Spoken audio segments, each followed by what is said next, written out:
how often are you filling or refilling your printer's ink? It's not only frustrating, it can be quite costly. But you know what? It doesn't have to be that way because the Gadget Guy says it doesn't have to be that way. And you can save a lot of money with his advice. Is that so? It is just Good so. morning. Well, you know, inkjet printers, cartridges, they're so small, but go ahead and try to refill them or get a new one, and they're going to take quite the bite out of your wallet. So what's your best bet for a printer that'll do the job, yet also take a little less of that hard-earned money? We've teamed up with Consumer Reports for the answer. Keeping a printer and ink is one of life's really annoying expenses. Ends up costing me probably close to $78 every time I need to change.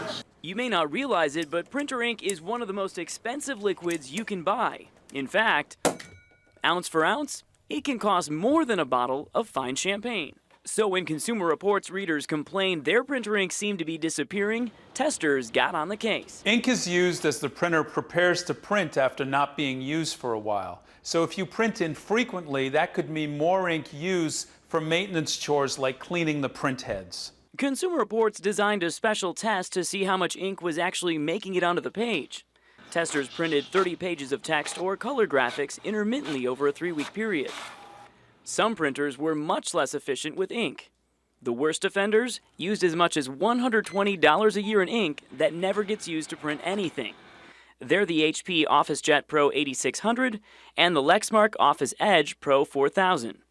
Test data also showed most brands had printers that used a lot of ink for maintenance, as well as ones that were easy on ink. If they can keep ink usage down for some, they should be able to keep it down for all their printers. But one brand stood out. Brother.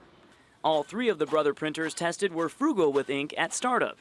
And rated a Consumer Reports best buy was the Brother DCP J140W, ringing in at just $80.